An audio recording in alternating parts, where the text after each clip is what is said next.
Session 8, Negotiation Techniques. Landing the deal you deserve involves knowing how to control the conversation from start to finish. This session dives into powerful strategies for mastering negotiation at the executive level. You'll learn how to ask strategic questions to uncover what really matters, navigate compensation talks with ease, and turn any objection into an opportunity. All right, I told you it was meaty. We're crushing through this, so I'm proud of you. I don't see that many eyes glazed over. I want to talk a little bit about strategic questioning, and one specifically that I think builds your leverage more than any others, as I know everyone's looking for more actionable takeaways in negotiation. But it's the thought, I like to say it's understanding your competitive advantage here and driving a wedge between you and your competitors so that you can differentiate yourself. So this line of questioning is something like, have you thought about hiring somebody more junior? Have you thought about promoting internally? Have you thought about going to your network? Have you thought about hiring someone with more industry experience? Have you thought about hiring an agency? Like, we're exploring all of the alternatives that they have, and they have to tell us their reasoning for why or why not they're doing that. And so a lot of folks, they'll go through an interview process, they'll lose the job, they'll find out who won the job and say, son of a gun, like they went to college together, right? Or somebody was in their network, or they went to the same company. Like, that was a shoe and I never had a chance. Well, I'd rather you find out on the phone than later after you lost the job. And this is how we can get to that. Like, have you thought about hiring someone like this and hiring someone like that? And my favorite is have you thought about hiring someone less expensive, right? Is there a cheaper way to solve your problems? Because again, we're focused on solving the problem as efficiently as possible. And when you say something like, have you thought about a less expensive option to solve this problem? What have they been? And they say, no, we need an executive with autonomy that can do this and they can do this. And they talk to them, they give you every point that you need to pitch. What you're psychologically doing is saying you're valuable and they're going to need to expect to pay you more money. And so through questioning, you can drive your value forward. You're also starting to probe their priorities, right? Oh, we can't hire someone junior that hasn't worked out for us before. I need someone that can just take this off my plate and run with it so I can focus on X, Y, and Z. And then when they say, so I could focus on X, Y, and Z, you have the opportunity to say, I also have interest in that. I'd be happy to support you there too. Right? So not only am I solving this problem, but now I'm helping you with these problems. And you're starting to become more and more valuable through your strategic questioning. But unless you ask what their alternatives are, you'll never know. Right? You can make assumptions based off your experience. I imagine you won't work with an agency because XYZ reason.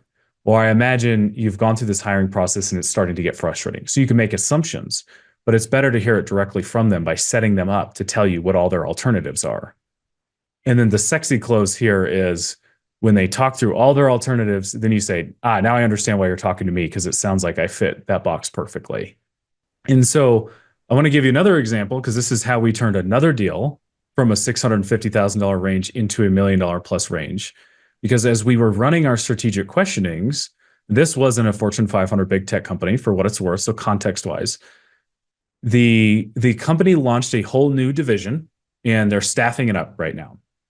And the president, who is the hiring manager for my client, mentioned that they're going to bring in 4 senior director roles, right?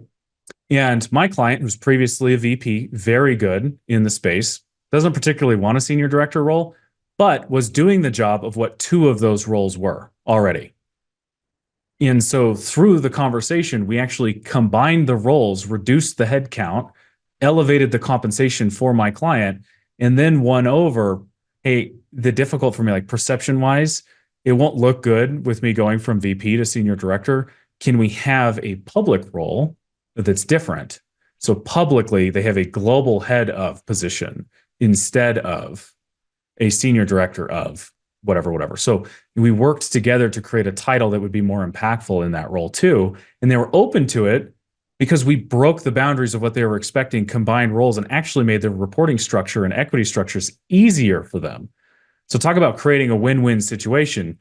You have less direct reports, less paperwork, you have more impact. Like, the compensation came up, but it was still saving money for the team. We got to overcome the title issue. And that's part of the back and forth that happened there. But we only got that way by understanding, like, what are the other people you're hiring for this role? What is this, like, actually understanding the full scope? And that's where that information came in so handy for there. All right, I want to hit on this again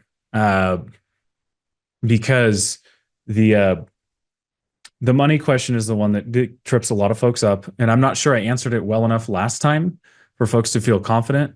And that is to defer the early discussions on compensation. And I also am very contrarian of where I don't want people to use ranges. Like, I just don't want you to anchor yourself at all. And it can be an uncomfortable back and forth. But I wrote down a couple of shorter answers. So when someone says, how much money do you want to make? And you say, yeah, I'm not in a position to have that conversation right now, but I have no reservations about the team making a competitive offer. Right. So at this stage, I know we're going to get there. If we find out that I'm the right fit and we're all aligned, we can move forward. Right. Another one I like is, I've learned not to talk about compensation until there's a written offer in front of me. Is that going to be a problem? Now that is a much more assertive tone, right? Or you could say, is that unreasonable? So I have one example. I want to talk a little bit about milestone payments in this, because this is something that breaks ranges all the time that I don't think a lot of people consider. And it's how we got a $700,000 a year deal to $3.5 million a year with triggers. And it's not being afraid to connect your performance to different types of triggers. So as an example, we knew the CEO we were negotiating with and their investors was a private equity firm. We knew that their focus was on turning this company into a unicorn, and they wanted to like 4x their valuation and get an exit in 3 years. What's interesting about private equity plays is 9 out of 10 need to work versus a VC play where 1 out of 20 need to work. And so we knew that, and this is where that strategic information comes in and the probing of questions, they wanted to increase the valuation. And so given that this position was a chief revenue officer position, highly responsible for this, we attached triggers that when we hit this valuation, I'll get X amount and more stock or X amount and more cash incentives. And we hit the ultimate trigger, we get X. And what's interesting in this particular negotiation, the success of that company was relatively inevitable. Like, it was going to happen anyway. We just were able to attach some milestones to it because we were so confident in its playbook. And so, look, what you can't negotiate today, you can negotiate tomorrow, right? So when we get to that state, you're going to feel a lot happier paying me. I learned a lot of these tips from like Hollywood contracts and sports contracts. Like, Tom Brady made an extra like $2 million when he won the Super Bowl, and he made an extra $1 million when he won the game before that, and so on and so on. You get performance triggers if you win more than 10 games a season. In Hollywood, if you're the solo writer, or you get credit with the credit, whatever the company is that gives you writer's credit, you get a $50,000 bonus or a $500,000 bonus. There's all these contingency trigger clauses based off of the performance. And that's because you can't predict your performance ultimately up front every time. But you can confidently say that when we get here, it will be worth X amount. And so this is a way not a lot of people think about milestone triggers. And it's not like you go into a conversation and say, let's talk about milestone triggers, because that's not how it's going to happen. You say something like, look, we have a great deal here and I'm ready to get started. Are you open to us making it better for both of us? Like, who's going to say no to that? Like, how can this deal be any better for both of us? Right. And it's like, let's get incentivized and aligned on when we hit this major goal, this happens for both of us, and this happens, and this happens, and so on. So I want to talk about handling objections and turning them into opportunities, right? When somebody is essentially saying no to you, it's not necessarily a rejection. It's your ability to understand where their hard lines are. So a common objection is, we can't raise your base salary anymore because it's public and everyone can see that, and there's precedent, right? So maybe that objection is, okay, so we're not going to push there anymore, but what are the other levers that they have to play with to make it interesting? And this is where, in that one of those stories I was sharing earlier, the 600 to a million, when we were getting the $800,000 signing bonus, that signing bonus started at 250. They could really come up front on the cash, but the actual base salary only came up 30,000 a year. So objections can mean that you've reached the limit on that lever. There are other levers that you can consider. And I'm sharing this in a very low risk way. I'm not suggesting you make ultimatums or talk about other levers very matter of factly. It's that very low risk is, hey, I understand you have a lot of different levers to play with. Can you help me understand how we can make this deal come together? And when I shared earlier, I said, like, don't talk about ranges. I am comfortable with you sharing ways that you like to get paid. So as an example, you might say, I know all companies have different levers that they can pull, and each one is unique. I'm usually compensated with a strong base and bonus percentage equity, but I've also seen retention bonuses or sign-on bonuses or milestones or XYZ thing. And that can start to open the playing field a little bit. Like, oh, we can start to go into a signing bonus territory. And it's a 30-second ask that could make you 100 grand right there. In this last case, it made us 800 grand, right? So that's some life-changing numbers kind of thing. And so handling objections and pushbacks is really important, especially while like staying calm to do that, reframing it positively as a win-win for everyone, and proposing solutions such as, have you thought about different levers here? Here's what I'm used to. Let me help you through this process. I mean, it works at McDonald's, like in some ways. Like you could push for 10% raises there, like little stuff. You're not going to get milestone payments on how many customers you push through, but like it works at even things like going to a hotel lobby and getting an upgrade. Like my favorite thing, like the favorite advice is, what's the chance? Like it's such an innocuous way of saying something. What's the chance what's the chance there's an upgrade available, right? Like what's the chance that, there's a discount today, or what's the chance I missed something in the flyer or whatever. I mean, you can practice in little low risk ways just to get accustomed to pushing back, and you'd be surprised at the things that can happen. The dealership took my BMW the other day and like had to do a performance update on it or something. And they said they were going to fill the gas tank and detail it. And they returned it and it was on empty and didn't detail it. So when they asked me how it went, I just said, hey, I don't want to be a pain in the ass, but they said they were going to do this. Like, what's the chance I give them a hard time for it? And they just responded and sent me a $200 gift card. And they said, we'll detail your car and fill it full of gas as soon as you come down to the place again. So it was like a little, like obviously not really a big stressful thing, but it was, what's the chance, right? I give them a hard time, like jokingly. And they were just like, yeah, let's just make it right. So it was just a very simple way to approach that. And I want to give one example here, because this was a $500,000 mistake that we picked up with a client in late stage negotiations for a chief revenue officer position. And the problem was, when we negotiated severance, we had 6 months of severance on target earnings. That was what it was worded. When we got the legal paperwork back, it was 6 months of severance on salary. That's a big difference, because the on target earnings is twice as much as the base salary. And so my client called me saying, oh man, we just lost. It was 350,000. So he's like, we just lost 350,000. And I'm suggesting going back to the CEO and just splitting the difference and going right in the middle, like 187.5 or whatever it is. And I said, why don't instead you just ask him what happened, because you communicated that for a reason. And that's where that number came from. And when we went back, he's like, oh, I don't know about this. Like, it seems risky. We should just split the difference. I want this deal regardless. I said, just ask and see what happens. Right. So he goes back and says, look, like I noticed in the paperwork, it came back like this. And what I intended was OTE. And the CEO said, oh, must have been a mistake. Let's just go correct that right now. So the client was just voluntarily going to negotiate against themselves and lose 187,000 in protection. And instead, just by shifting the framework, which is really what I want the takeaway to be here for people, is it's not going to happen. Let me compromise to how can I make it happen? What's the right way of saying it? If that's the takeaway you have, this is a successful workshop today. And in that case, it can mean big time money for executives. Okay. So want to talk about bidding wars, right?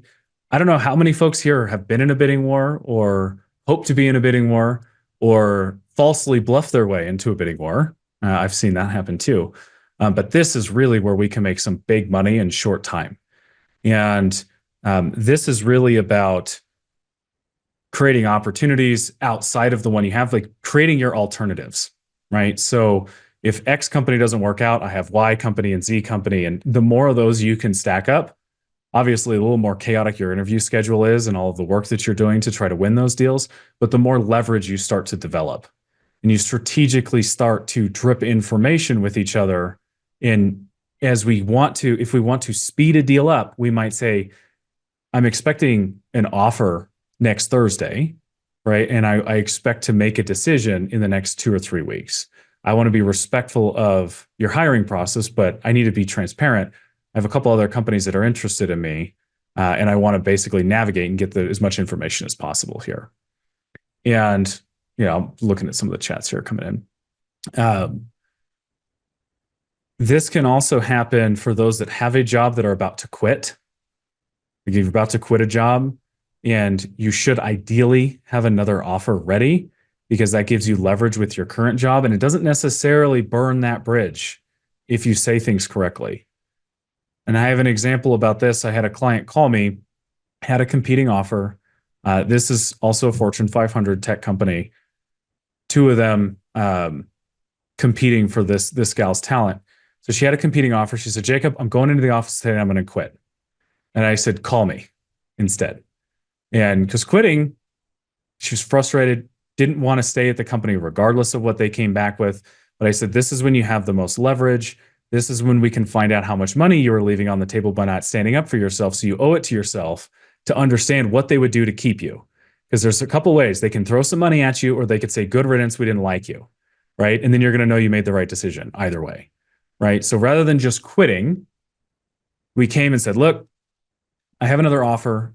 We were transparent, said it's with so-and-so, and I'd like to stay, but I don't see a path where we can. And her boss said, give me until the end of the day. And in the next 3 or 4 hours later, the CEO of the company called and offered her $500,000 more a year in cash to stay, like per year, like increase of base salary. We need you. Like they just did a CEO transition. They were bleeding talent. Like they needed to keep leverage. In this case was so much in her favor that she knew like there was money on the table. They offered to fly her around the country and be a public speaker with the CEO. And she still chose to turn the job down. Right. So this probably sounds a little scary, but that is ultimately when you have some of your best leverage. I have another client going through this right now where the answer is, I've accepted the job, but I want to quit this one no matter what. And I said, don't be so sure. Right. I fully support somebody that wants to quit and is going to quit for any reason, but just understand, what were you leaving on the table? Because if you announce your resignation, say, I just don't see a path to stay. Can you help me? I'm open to it, but I don't know how. If they choose to not go to work for you, they didn't like you and you deserve to quit, or they go to work for you and you see how much money you're leaving on the table and you can still choose to quit. But regardless, what I'm trying to do is give you as much information as possible so you can make the smartest decision for your career. That's a very difficult topic. What if I don't have a competing offer, right? And I want to share that the ability to say no ultimately gives you unlimited power, right? So if you have created the opportunity to walk away from a deal, you'll have unlimited power, just the ability to say no. And I think a lot of folks, especially when they're out of work, and maybe there's a lot of folks like this on the call, you don't feel like you have the ability to say no, right? You need something. And again, my challenge for you is ask yourself why you're in this position and look back at some mistakes that were made, some of which were your fault and some of which were not, right? Not predicting the layoff, the market conditions, some of which could be that you chose to work in a struggling industry or the function and it's been hard to transition out, or you didn't know how to. There's some gap somewhere that made it so at this moment in time, you have urgency, you've lost your leverage, and you can't say no. if you are fortunate enough to be in a position to say no, because you either have the confidence that you can create more opportunities for yourself, there are other suitors interested in your services, or um, really just having the ability to say no because of your confidence, knowing that you'll find something else if this doesn't fit, or that you're one step closer, then ultimately your leverage is significantly higher. And one story that I share that is definitely obnoxious. Some of you have probably heard it, but I call it the G-Wagon story. And it's where I had a CEO client of mine who had two CEO offers competing. On paper, they were roughly the same. And she was ready to walk away from both of them because she had the privilege to do so. She'd done well for herself in the past, right? So she has power to walk away. And she's asking me for help, and we really exhausted all potential creativity. It's also, I think I wasn't as creative as I am now in this instance. And I said, they're going to ask you what it's going to take to close the deal. And what are you going to say? And she's like, I don't know. And I jokingly said, like, what kind of car do you like? And she said, well, I like Mercedes. I'm like, well, then say that. Like jokingly, like I was actually more exasperated with her and frustrated than I was helping her. And she went into the conversation. They said, look, what's it going to take to bring you on? And she jokingly was like, I don't know. I like Mercedes, like as a joke. And they said, what model do you want? And we were just so surprised because she was ready to walk away. She just threw it all out there like, screw it. Like, I don't know. I like Mercedes. And then so she got a G-Wagon. She's like, I've always wanted a G-Wagon. I've wanted to be like a CEO mom driving a G-Wagon. It's like this weird fantasy of mine, whatever. And they're like, done. And the lesson there is because she was ready to walk away, she was more creative in her ask, right? And the other lesson there is that while the company couldn't do anything on compensation or bonuses because it was a public company, everything was shared with the board. They were already under scrutiny for needing to push prices down or compensation down for executives. Everything was publicized, but they could have write-offs on heavy vehicles. So like that cash could go on a different budget and it could go to her to persuade the decision over. And so sometimes there's a creative pie somewhere to be created. And sometimes that answer is just a little outside of the thinking outside the box. Yeah, we're actually almost done here. So just want to be mindful of finalizing negotiations with precision too. So you've done all this work to get deals moving forward.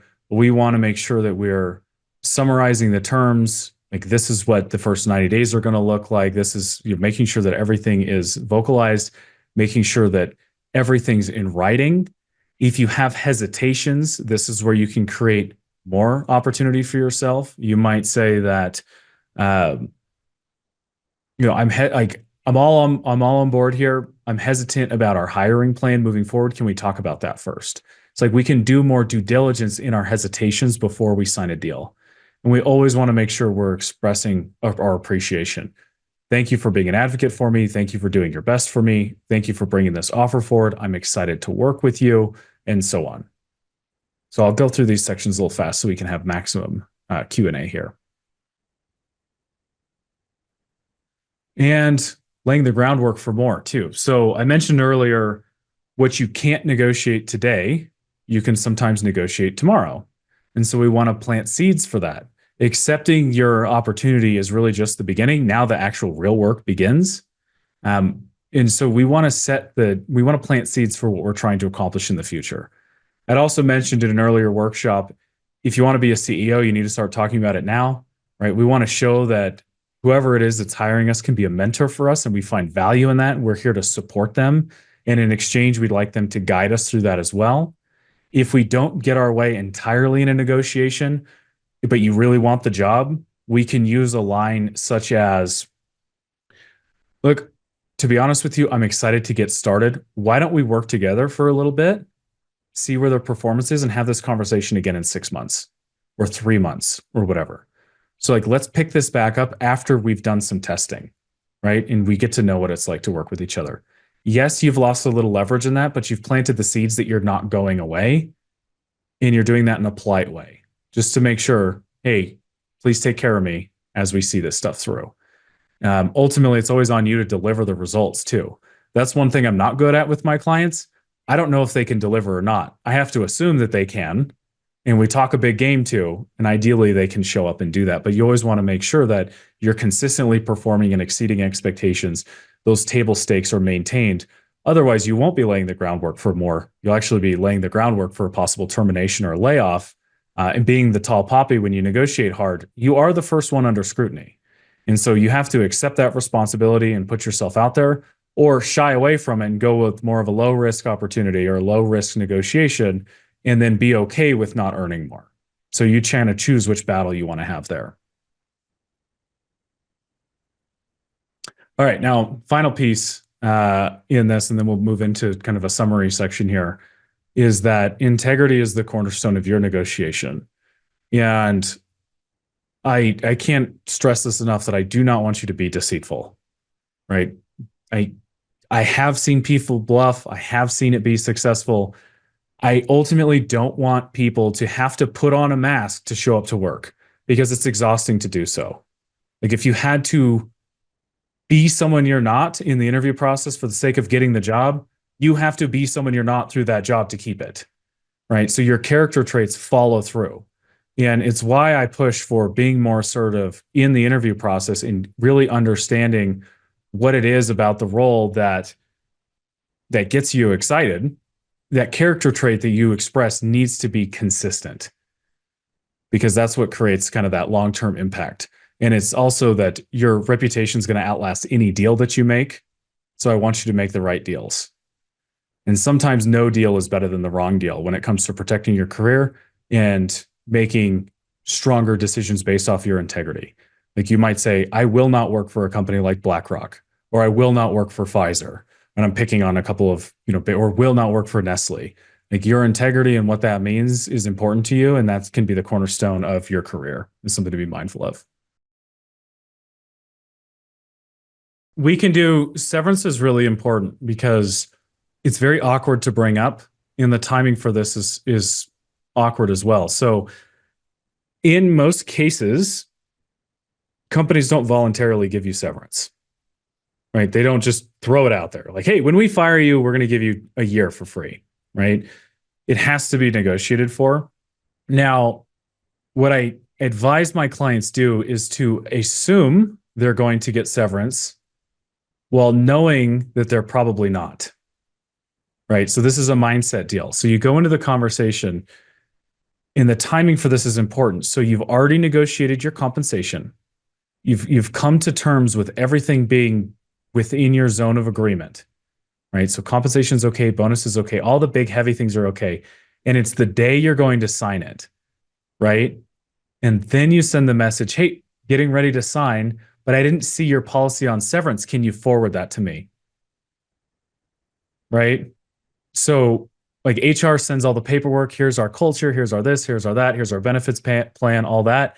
You're like, okay, I'm ready to sign. Like, this is a done deal. Can you send me the severance agreement? Right? Because you're assuming you're going to get it. And they're like, we don't have one. Then that opens the door for a conversation about severance. And this is particularly useful that if through the interviewing process, you built demand for yourself as an executive leader that is planning to hire other, and this is usually the term that's used, A+ talent. Oh, somebody hires me because I bring in A+ players, right? When you go that path in your interview process at the severance stage, you're going to say, oh, okay, can I help you create a severance package? Because as I go to hire some of these folks, or the 10 people you want me to bring onto the team, they're going to ask me about this and I don't know what to say, right? Like, they're going to expect this too. What do we do about this? I'm happy to be the use case on creating this for the first time. And so this way you weren't going to get anything. Typically, smaller companies will give you 3 months. Ideally, we want 6 to 12. Big company hire, like Fortune 500 C-suite hires, are getting close to 2 years. Sometimes more, very rarely more, but sometimes more.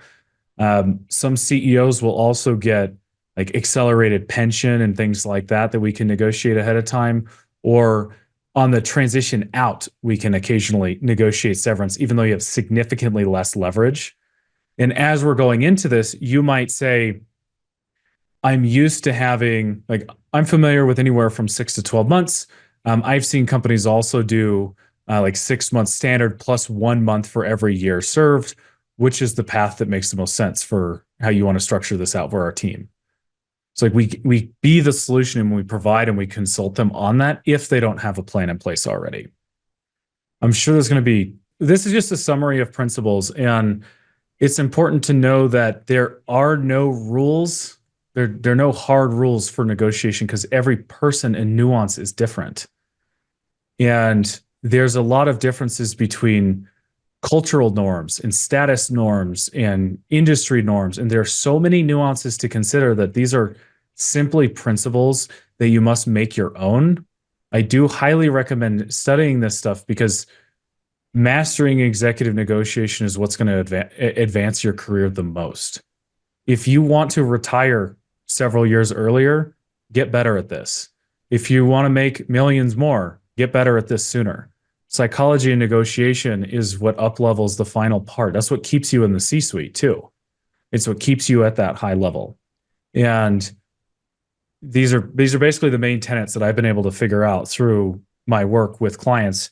We're working on putting together more specifics because this is such a deep topic that's hard to articulate. There's so much to consider that we're working on putting an actual focus together on how we go through an entire negotiation process so that we can spell it out. I want to make this probably a 10-hour course in the future to really go into the details and learning on this. In this accelerated course, we could really only scratch the surface.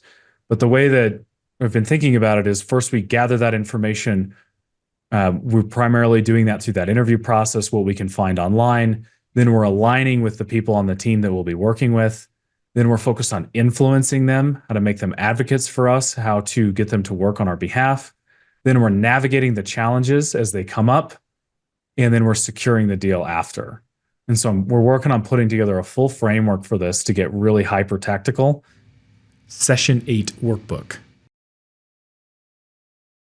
This week's assignment will help you approach negotiations with confidence and clarity. You'll evaluate what matters most to you in a compensation package by ranking key elements like salary, bonus, and equity.